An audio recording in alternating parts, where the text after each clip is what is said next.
Chris Tairu, KTN News.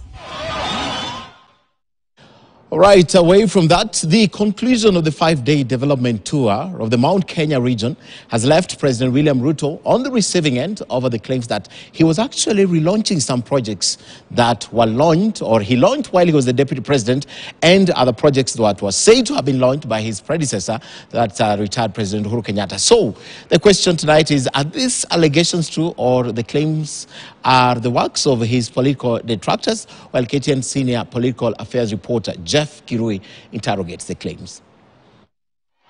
1 year into his tenure as the 5th president of Kenya, William Ruto has been racing against time to implement his development agenda. Over the period, the head of state has launched some projects that has been the subject of controversy from the opposition, who accuse him of relaunching what his predecessor Uhuru Kenyatta launched in his tenure, and some that he launched at the height of the campaigns for the 2022 polls. The UDA regime has responded by going to Mount Kenya on a publicity stunt, launching projects that have been built by the county governments. For example, the Narumoro Level 4 hospital that was built by the county government of Nyeri.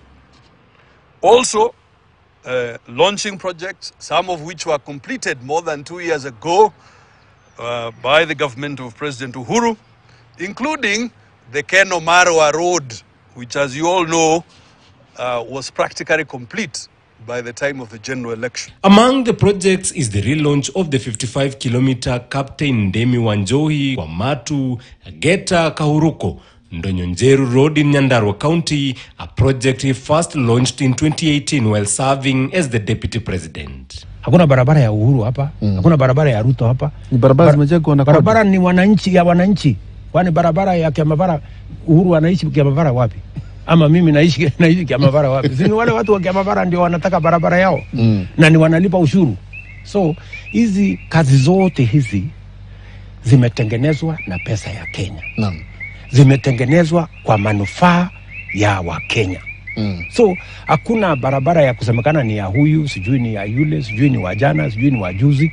Hizi barabara zote ni zetu kama watu wa Kenya. In April this year, Transport Cabinet Secretary Kipchumba Murkomen was taken to task when he appeared in Parliament over what members termed as a growing trend of the current regime relaunching road projects already launched in the previous administration.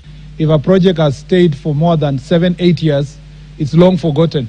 And Mr. Speaker, it needs to be given a new lease of life. It is like, Mr. Speaker, being redone for the first time.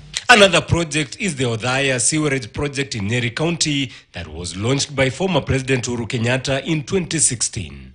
However, according to President Ruto, it is one of the stalled projects that he says his government is reopening and expanding.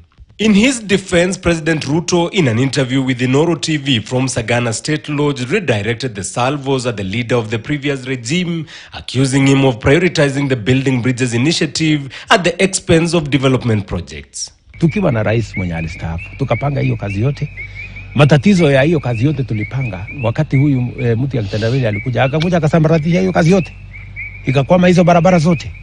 Ikaenda huko story sasa ni ya BBI, sijui nini, mambo yetu ikaribika.